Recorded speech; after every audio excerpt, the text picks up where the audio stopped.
Sexton trying to get loose. He'll fire. Hey! Knocks it down. Toro slammed it home. Garland upstairs. Oh! Sexton inside. A thunderous dunk. And Allen blocked the shot at the rim.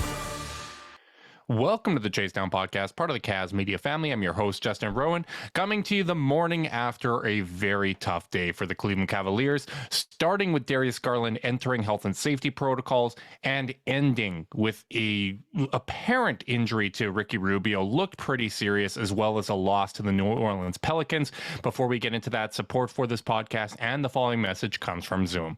500,000 businesses connect using Zoom, a single platform for phone, chat, workspaces, events, apps, and video. Zoom enables real-time collaboration for teams around the globe. Zoom, how the world connects. And connecting with me now is my co-host, Carter Rodriguez. Carter, how you doing, buddy? Oh, I'm a little low, man. It's funny. I kind of am looking for some of our smart Cavs Twitter brethren to talk me down, you know. I'm pretty nervous about this Ricky injury. Not just for Ricky, who obviously is having like one of the best seasons of his career, if not the best season of his career, but also for its like long-reaching impact on the team. You know, I'm kind of waiting for some smart people to say, hey, you know, he's been great, but he's still a backup point guard. You know, I'm just not seeing a lot of it. Everyone kind of, I think Cavs fans who have been paying close attention to this team know what a grievous blow losing Ricky for a prolonged amount of time, or even, you know, for the season, if the worst that we've heard, you know, could be possible is true. I think everyone kind of knows that, you know, not all backup point guards are made equal, and not all roles on teams are made equal. And Ricky has a really, really big one on this team. Yeah, I think obviously like I'm not at that point yet because I'm waiting for the results of the MRI like everybody else. We are recording this the morning after the Pelicans game, so we are still kind of in the dark. We don't know when that information is going to be coming out. You never know if there's going to be second opinions or things like that. But the reality is the immediate future for the Cavs changes because I don't think there's any chance that this is something that he's just fine from. That he's back on Thursday. The Cavs will likely be without a proven backup point guard for some time now. Or a proven starting point guard in the immediate future. Yeah, obviously with Darius Garland in the health and safety protocols, one of our worst fears for the season, it changes the complexion of this week. Fortunately, the changes to the protocols mean that we don't know exactly when he's going to come back. Did you see DJ Wilson in Toronto? He tested positive, or he went into the protocols, missed the first half, but then was cleared for the second half. You never know how long guys are going to be in protocols. Denzel Valentine, I think, only missed a game or two. So hopefully he'll be back soon. But the reality is, the absence of Ricky Rubio is going to be felt for this team because there just isn't a proven backup point guard or ball handler really on this team right now, especially with Jetty Osman also in protocols. Yeah, I mean, let's just talk about what Ricky has meant to this team first. And you know, like, and to be frank, like I think we should lead with what the Cavs should do if he's not out for a long time. You know, if we get good news, if it's a sprain and he's out a month or even a month and a half, you know, I think in that case, your solution's pretty simple. To some extent, you can wait it out. And also it might, you know, alert Kobe to the fact that this is a little precarious, you know, that, you know, going down to one ball handler. So like, just to let our listeners know, we're going to kind of go long on the worst case scenario, because that's the one that kind of requires the most immediate action. And, you know, like if it is a serious injury, let's think about the things he's been doing for this team. All right, so he's their backup point guard. Great. He is the only other player who the Cavs have consistently counted on to initiate the offense, other than Darius Garland. With Colin Sexton out, it's just his importance took on a greater size. He is also the only player who allows Darius to play off ball. Darius, we saw in some, you know, when the Cavs were shorthanded, you could kind of see him fatiguing a little bit, like when he had such a heavy load to carry while all the bigs were out and the Cavs had so many players injured earlier in the year. It's pretty concerning that he, like, that the Cavs might just ask him to up his usage even more, which he's already not super comfortable doing. So those are the two things. And then the other thing Ricky does is he eats a lot of the minutes that are allocated to the two, or at least allows Darius to eat minutes that are allocated to the two. With Ricky out, if Ricky is out, every single minute Darius plays is going to be at the point guard position, offensively and defensively. Yep.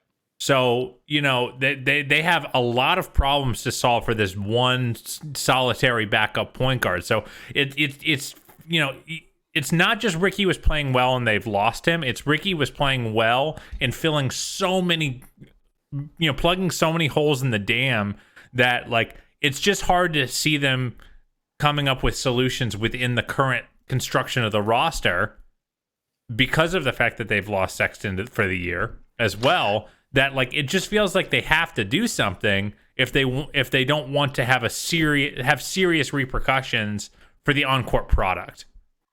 Yeah, obviously this is a lot more difficult with Sexton also being out, right? Like, you came into the season with 3 proven ball handlers, in my opinion, which was Garland, Rubio, and Sexton, right?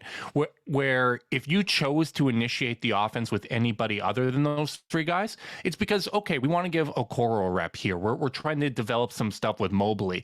Now that sort of thing becomes a necessity. Now you no longer have the option to only initiate the offense through proven ball handlers, which I think is a really tricky situation to be in. And in the immediate future, what I think that means is we're going to have to lower our expectations for the offensive consistency of this team, because it's going to require guys like Evan Mobley to get more reps as a playmaker. With the second unit, I would actually expect a lot of that to come from Kevin Love, maybe, where you're running some offense through him and kind of using him in the high post. But in the immediate future, you need to, I think, go out and try to find some guard help, which is even more tricky now because a lot of the reserves and a lot of the G League has already been kind of picked from with this COVID protocol situation. There's a lot of the available players have been snatched up. Obviously, the Cavs have called up some guys. Nemhard has shown some stuff, but again, you are not relying on proven ball handlers in those situations. So I think what it means in the short term is, all right, Mobley, you're going to have some growing pains. You're going to have to pretend you were drafted by a team other than the Cavs, where you have these proven veterans to make things easier. You're going to need to have some reps kind of initiating some offense. Isaac Okoro might need to do a little bit. Hopefully you get Jetty Osman back sooner rather than later. I think it was our dear friend Zig on Twitter that was like, I thought we were done with Point Jetty, but I think we're right back to it. And that's another player, and that's what's so crazy about an injury like this. If it is serious, again, we have to keep couching that. Ideally, what I would love, Justin? I would love to, by tomorrow, listen back to this podcast and think these guys are hysterical. It was fine. He was fine, and they spiraled all the way down. But if it is serious, you look at a guy like Jetty, who JB basically said, hey, Jetty, you're just going to play with Ricky all the time. Yeah. Every one of your minutes, as much as I can, you're just going to be tied at the hip with Ricky, and Ricky is going to feed you good, balanced looks that allow you to play within yourself and be an opportunistic scorer for this team. Mm-hmm. That kind of goes away if he has to run 10, 15 pick and rolls a game. It really does. And I think the other thing, and this is a less fun, or I guess none of this is fun, but this isn't a fun point to make, but I do think if you're losing kind of the stability that Ricky Rubio provides with the second unit, you need to take a little bit of a longer approach to the season. Like there may be games that you lose because you're losing those second unit minutes. And I don't think the proper way to go about it is to overwork the starters you have. And that's the other thing. They were already running like an 8-man rotation on a lot of nights. It's not like they had a lot to give. Yeah, like if he is out a significant period of time, I think it changes the expectations for that period of time. Like when you look at the way that they managed to remain competitive against some of the best teams in the league, large part of that is because they had a functioning second unit, right? Like the starters were playing really well, and that second unit didn't give up the lead in that time.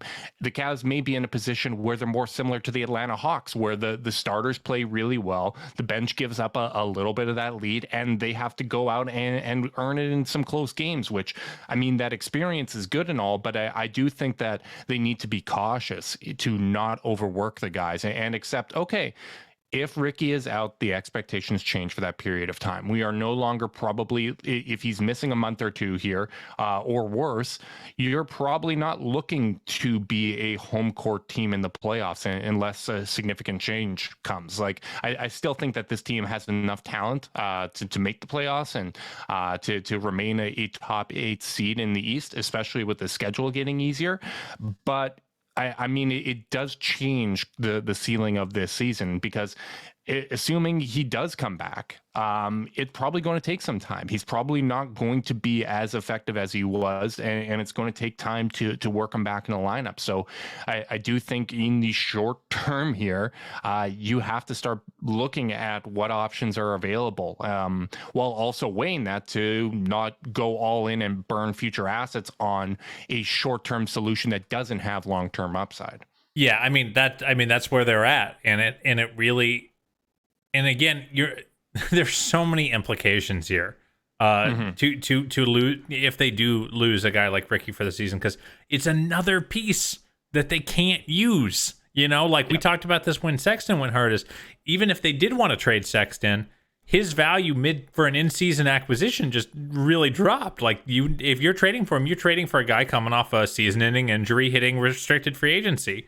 For Ricky, the same thing. So it's like, you can, I guess, use his money in a deal, which feels really icky to even talk about. But you don't, like, you can't do as many like 2-for-1s, 3-for-1s, because you have less to give in terms of your on-court product.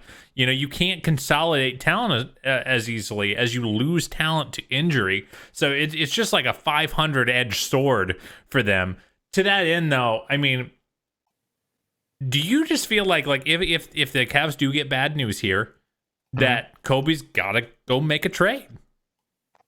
I think so. Like, I don't think that there's a lot of options available now, especially with all the with any fringe players being picked clean during these protocols. Yeah, like I saw Evan Dammarell had tweeted out that Jeff Teague is still available, which would be ironic, but you know, like not this year. not this year, buddy. Maybe that is an option, but yeah, I think you're left in a very tricky spot where you have to be evaluating the trade market, and the trade market has gone cold because, as Brian Windhorst said on the Hoop Collective, like, teams are just kind of in survival mode while we burn through this health and safety protocol part. Like, it's tough to get a trade done when you don't know if you're going to be able to do a physical, because a guy might be in protocols. Like, there's so many factors that go into it. Can I, before we start talking about trades, though, I did want to ask you, like, let's say a deal cannot get done. Like, what does your team look like with the players that are currently on the roster? Like, let's get through the health and safety protocols and get back to, like, you know, the quote unquote normal roster. Like, who are you playing Pangos real rotation minutes? Because I just don't think he's looked up to the task. Yeah, when he's had the chance. The only time we've really seen him look comfortable on the floor is against Toronto's replacement players, right? Like, we haven't seen enough to really have any level of confidence there. I'd love to see him prove me wrong. But I do think that the way that this kind of has to go is, and this is unfortunate, but I think you might have to stagger Darius and Mobley a little bit more than you'd like, because Mobley is going to need to have those playmaking reps. I think if you're going to be giving playmaking reps to somebody that isn't currently ready to do it at a very high level, which is what would happen if you are giving those reps to Okoro or a G League call-up or something along those lines, you're better off giving the reps to Mobley, because that might pay some long-term dividends. It may result in turnovers. It may result in some issues with the offense. We're probably not going to have a top 15 offense if Rubio's missing time. But I do think giving those playmaking reps and kind of pivoting to development in some of those minutes is probably the only way to go about this. Or I shouldn't say it's the only way to go about this, but it's probably the smartest use of the time that you have available, because I do think that can pay long-term dividends. I think this podcast, if Rubio didn't get hurt, would sound a lot different, because Mobley made his return and looked damn awesome in it. Oh my God. There was the injury scare with Mobley as well, which I think the Rubio injury kind of overshadowed. But before and after that, Mobley looked really, really good. And that's probably the pivot. I don't see a short-term solution other than that seems viable or productive. No, it's tough. I think when you look at what this roster, what I would do if I were JB right now, is so you basically have to decide that you're going to be a lot less positionally diverse. You're going to Dean Wade, every single one of his minutes will come at the 3 now. Laurie, as many minutes as you can give him at the 3, because you need Jetty and Isaac there's going to be times where you're going to need to slide Jetty over to the 1 if you're not going to play Pangos. So Jetty has to move from a 2-3 to a 1-2, and Isaac basically has to eat as many minutes at the 2 as possible, alongside guys like Denzel Valentine, Dylan Windler, etc. I think that's really the only road to filling, because again, Rubio is not a low minutes player. He's playing 28 minutes a game. So you got to eat a lot of minutes with the current rotation guys. I think Denzel is the most likely person to join the rotation, because I think he's earned it. I think he's played better than all of their other options. He's playing hard on defense. He's hitting some shots, hitting corner threes. The decision making isn't always good, but I do think that's probably one of the better options. And the Cavs did sign Malik Newman to a 10-day contract. He had one short appearance with the Cavs, I believe, last season. Good scorer in college, not a playmaker by any kind of stretch of the imagination, but he is a shooting guard and another body to have there. And you're probably going to see Nembhard this week. Nembhard has actually shown a lot more as a playmaker, almost not more than Pangos, but as much. I mean, he had 6 dimes in the Raptors game. Has shown the ability to run some pick and roll. Matters, right? Yeah. That's a really big factor. So I would expect him to probably get more opportunities here. And as I said, it's on the one hand, it's fortunate that you at least had Ricky Rubio for the toughest part of your schedule. I think if he is out, the goal shifts to, all right, let's try to be a 500 team with him out, right? And by the way, if they hang at 500, if they hang at 500, what does that put them at? 45, 46 wins? That's pretty good. Right. Well, I mean, 500 after this week. Okay, because understand. We do have a game against Washington, Atlanta, and Indiana, and I mean, probably those are all teams without Darius. Ugh. In all likelihood, right? And even if you do get Jared Allen back, this is tricky. So I think it shifts to, okay, we're going to have to ask some of the young core here to provide a little more playmaking than we would have expected. There's going to be growing pains. I'm going to understand that, hey, these guys aren't going to be as reliable as Ricky Rubio, but you kind of have to make that pivot on the fly. And hopefully one of these call-ups shows a little something, right? Phoenix last year, Cam Payne was basically out of the league. They brought him in. He kind of had a breath of fresh air into his career and ended up really kind of making something of that opportunity. So I guess you can never rule something like that out. But I do think that there is an implication, though, if he is out, and this is the worst case scenario.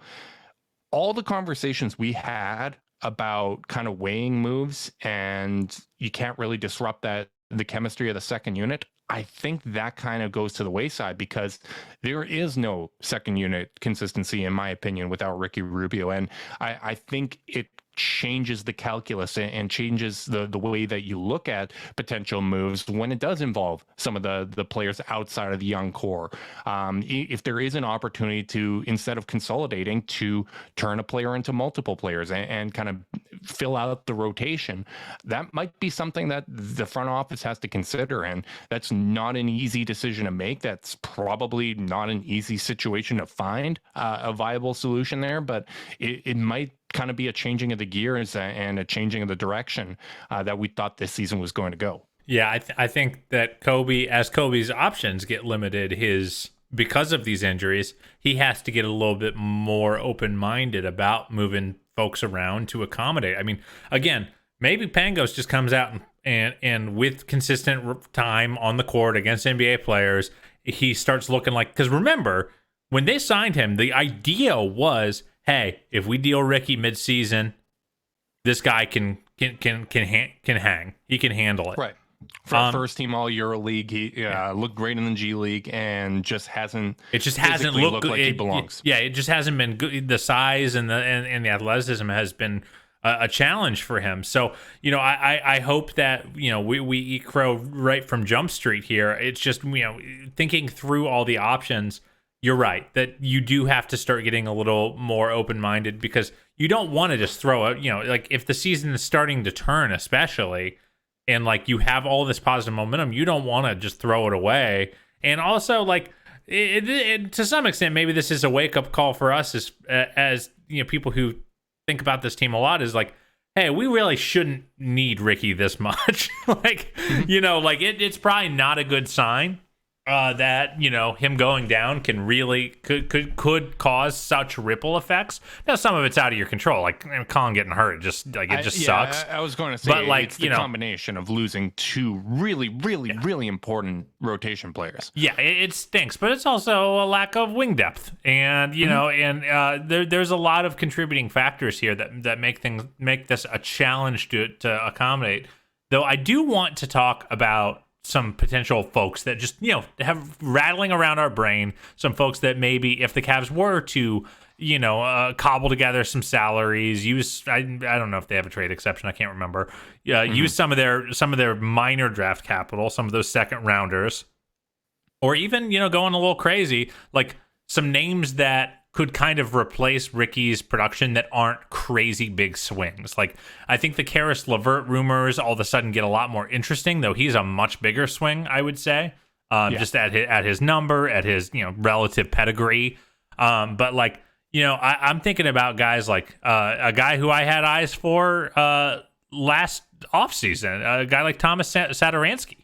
Mm-hmm. Like, well, you picked the wrong bull because Garrett Temple just buried the Cavs for no reason whatsoever. I actually asked our dear friend Mason Ginsberg, who covers the Pelicans, about Temple, and he said, "I'll give him to you for free."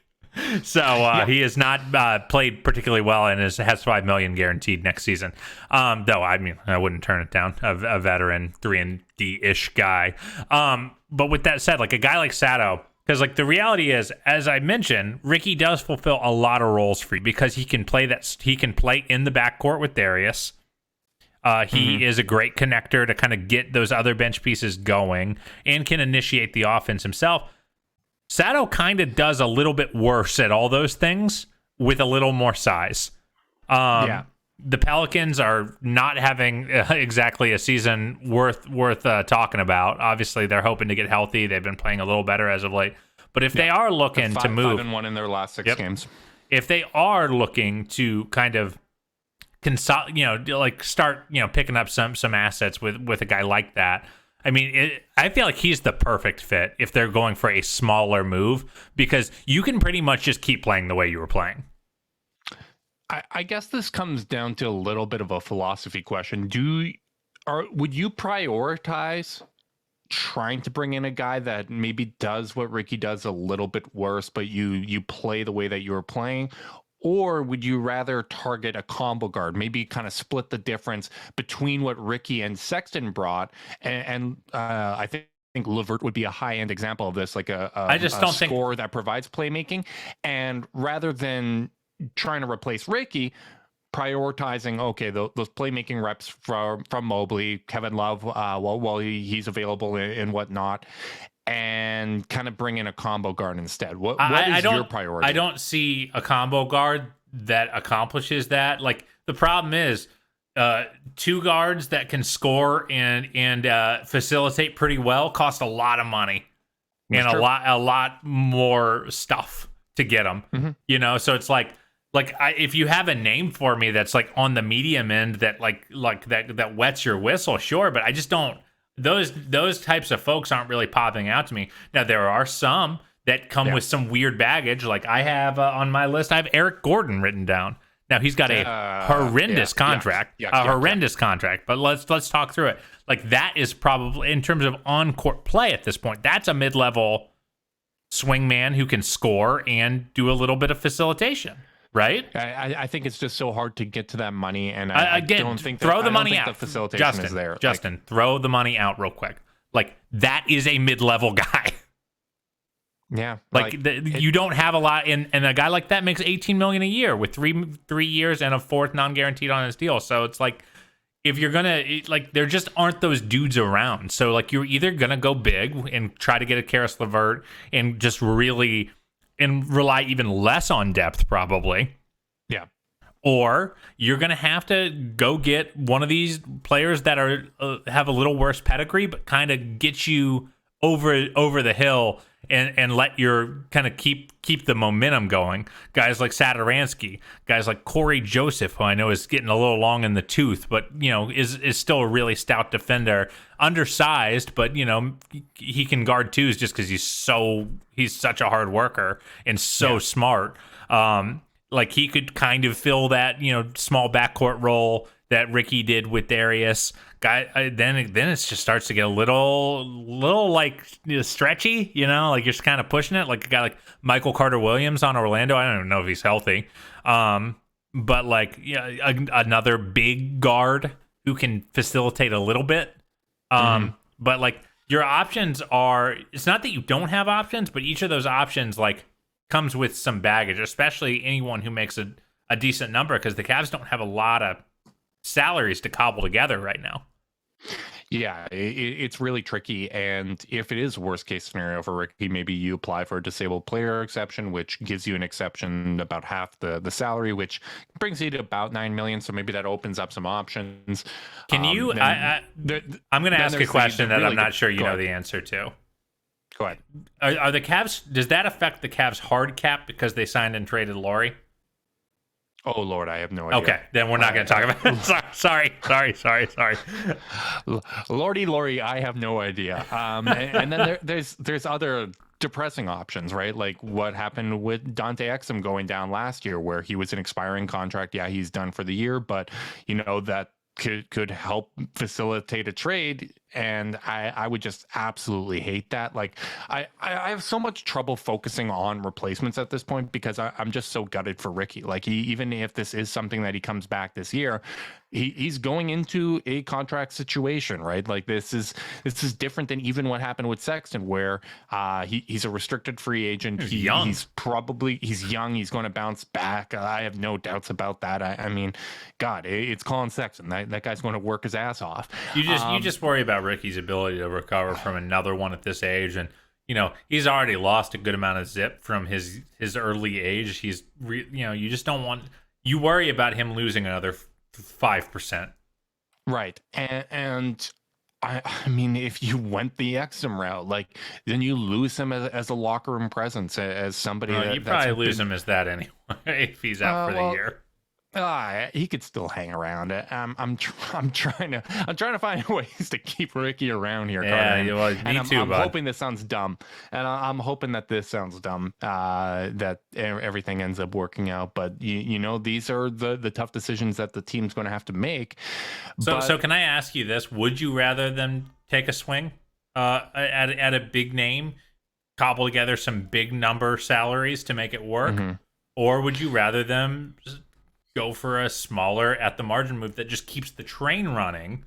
Because like the thing is, I think the drop off from Ricky to a guy like Satoransky is not small, but it's not enormous either. it's not Ricky to, you know. But that's still a situation where you have to cobble together salaries to get to that figure, right? Like it's multiple players. You're still consolidating in all likelihood. Like it's so situationally dependent for me. Like I think we've said his name a few times, but LeVert makes a lot of sense. Like I feel like that's kind of splitting the difference. Just depends on what the asking price is there too, you know? Right. Absolutely. And if you can find a way to expand it and maybe get like a Justin Holiday in that deal as well, or someone else that can handle the ball, I think that helps. But I mean, there's just no easy solutions. We have no idea what names are available. We're not reporters or journalists. Like we're kind of flying blind. Yeah, we're trying to find players we think would fit if the Cavs get the worst news, which is it's not an enviable task. I feel really you know. I just feel for, you know, you just don't want the mojo to get messed up, man. It's been such a fun season. And like, I know this is a very doom and gloomy pod, but like, it just feels like there was a special sort of magic. And like, you just worry about what removing one of the ingredients in the cauldron does to that magic that's been this year. I mean, it feels like 6 years ago in the first quarter when they were up like 24 points. I was just like, is this just what basketball is now? Do we just like kick the snot at everyone?